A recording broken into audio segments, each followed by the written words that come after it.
कुछ भी करने से पहले थोड़ा सोचें। एक युवक ने शादी के कुछ साल बाद पिता से कहा कि वह विदेश जाकर व्यापार करना चाहता है। पिता ने उसको मंजूरी दे दी। युवक अपने माँ-बाप और गर्भवती पत्नी को छोड़कर व्यापार करने विदेश चला गया। उसने विदेश में कड़ी मेहनत की और धन कमाया और वहाँ बहुत अमीर सेठ बन गया। लगभग 15 वर्ष कमाने में बीत गए तो उसे वापस घर लौटने की इच्छा हुई। पत्नी को पत्र लिखकर उसने आने की सूचना दी और जहाज में बैठ गया। वह सेठ कुछ दिनों बाद अपने नगर पहुंचा। नगर के एक चौराहे पर उसने देखा कि एक व्यक्ति एक बोर्ड के साथ खड़ा था। उस बोर्ड पर उसने लिख रखा था, बेशकीमती ज्ञान के सूत्र। सेठ ने उस व्यक्ति के पास जाकर पता किया तो उसने बताया कि मैं बेशकीमती ज्ञान के सूत्र बेच रहा हूँ। तो सेठ बोला, ठीक है, एक सूत्र मुझे भी दे दो। वह आदमी बोला, मेरा हर ज्ञान सूत्र की कीमत 100 स्वर्ण मुद्राएं हैं। सेठ को यह सौदा महंगा तो लगा, लेकिन उसने एक ज्ञान सूत्र खरीद लिया। उस व्यक्ति ने सेठ को ज्ञान का सूत्र दिया, कोई भी कार्य करने से पहले 2 मिनट रुककर सोच लेना। सेठ ने वह सूत्र अपनी डायरी में लिख लिया। सेठ को अपने घर पहुँचते पहुँचते रात हो गई। सेठ ने सोचा, इतने सालों बाद लौटा हूँ तो क्यों ना सीधे पत्नी के पास पहुँचकर उसे सरप्राइज दूँ। घर के चौकीदार को इशारे से अंदर कुछ भी कहने से मना कर दिया और सीधा पत्नी के कमरे में गया। वहाँ का नज़ारा देखकर वह चौंक गया। उसने देखा कि उसकी पत्नी के साथ एक युवक सोया हुआ था। यह देखकर सेठ गुस्से से आग बबूला हो गया।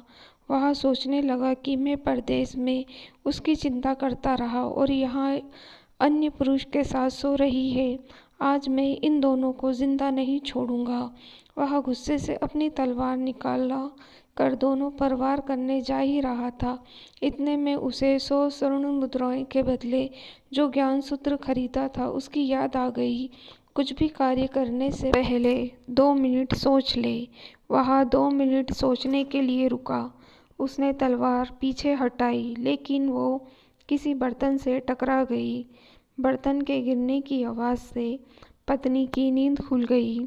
आँख खोलते ही उसने अपने सामने अपने पति को देखा तो वह बहुत खुश हो गई और बोली, आपके बिना जीवन सूना सूना था।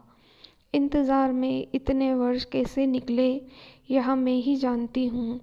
पत्नी ने इतना बोलकर पास सोए हुए युवक को उठाते हुए बोली, बेटा उठ जा, तेरे पिताजी आए हैं। युवक उठकर जैसे ही पिता को प्रणाम करने झुका तो माथे की पगड़ी सेठ के पैरों में गिर गई। उसके लंबे लंबे बाल बिखर गए। सेठ की पत्नी ने कहा, यह आपकी बेटी है, इसके सम्मान को कोई आँच न आए, इसलिए मैंने इसे बचपन से ही पुत्र के समान पालन पोषण और संस्कार दिए हैं। यह सुनकर सेठ की आंखों से आंसू की धारा बह निकली। उसने पत्नी और बेटी को गले लगा लिया और सोचने लगा, यदि आज मैं उस ज्ञान सूत्र पर अमल नहीं किया होता तो आवेश में आकर कितना अनर्थ हो जाता। मेरे हाथों मेरे ही निर्दोष परिवार खत्म हो जाता। दोस्तों, इस कहानी से यही शिक्षा मिलती है कि जल्दबाजी में आकर कोई निर्णय ना लेवे, क्योंकि जब हम आवेश में होते हैं तो हमें अच्छे बुरे का ख्याल नहीं रहता है। इसलिए गुस्सा होने की स्थिति में कोई भी निर्णय ना लें।